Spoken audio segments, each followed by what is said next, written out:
Bonjour, aujourd'hui on va faire le rappel des nombres entiers. On va commencer avec l'addition. Si par exemple, on a deux nombres entiers qui ont le même signe, on additionne les chiffres et on garde le signe. Imagine une boîte numérique et ici on fait moins 3 parce qu'ici c'est le côté négatif, ici c'est le côté positif. Ensuite, on ajoute moins 4. Et voilà, on arrive ici. On peut aussi penser au jeton. On met moins 3 et ensuite on met, parce que c'est plus, on met moins 4. Mais qu'est-ce qui arrive quand les signes ne sont pas les mêmes? Ici, on n'a pas de signe. Il faut rappeler que quand il n'y a pas de signe ou pas de symbole, ça indique que c'est positif. Alors, imagine le positif ou écris-le comme tu veux. Et peut-être pour faire ceci, on va tout premièrement imaginer la boîte numérique.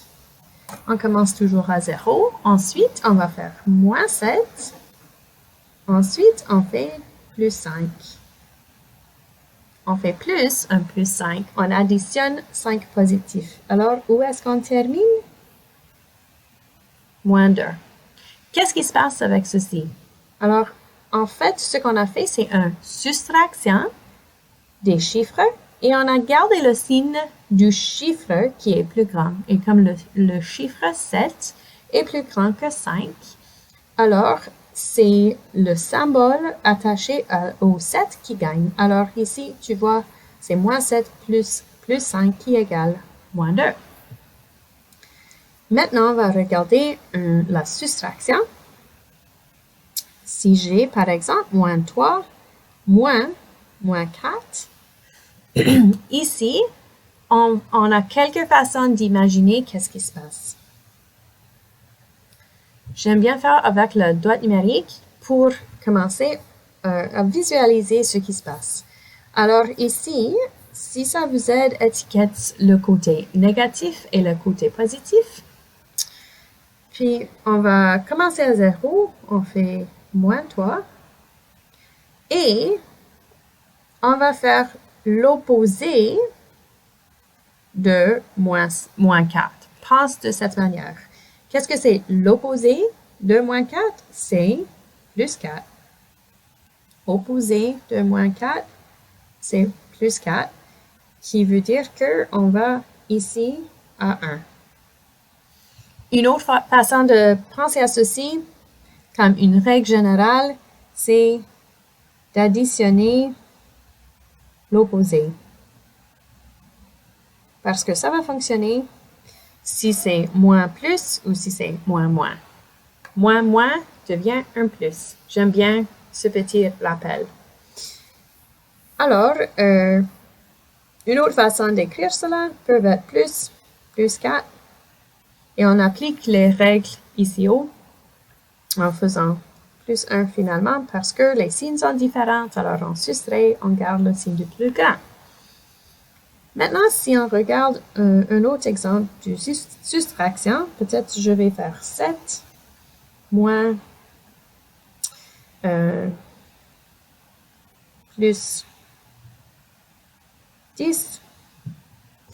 Alors, on va penser cette fois-ci à un compte bancaire où on commence avec 7 au positif parce qu'il n'y avait pas de symbole. Écris le plus 7 si ça vous aide. Et je veux enlever, dans ce sens, tu peux penser aussi pour la soustraction comme enlever quelque chose. Je veux enlever plus 10. Mais tout ce que j'ai ici, c'est plus 7. Alors qu'est-ce que je peux faire? Les paires nulles. N'oubliez pas, les paires nulles. Ils vont vous aider avec les soustractions. Alors, je peux additionner autant de paires nulles que je veux parce que finalement, chacun égale 0. Je peux mettre autant de 0 que je veux et ça change rien du tout. Mais maintenant, je vais enlever plus 10 parce que voilà, maintenant j'en ai plus 10. Je l'enlève. Et qu'est-ce qui reste? Ah, voilà. On a moins 3 qui reste. Alors, la fin d'histoire, c'est ceci. Comme vous allez noter, ça suit bien la règle aussi de additionner l'opposé.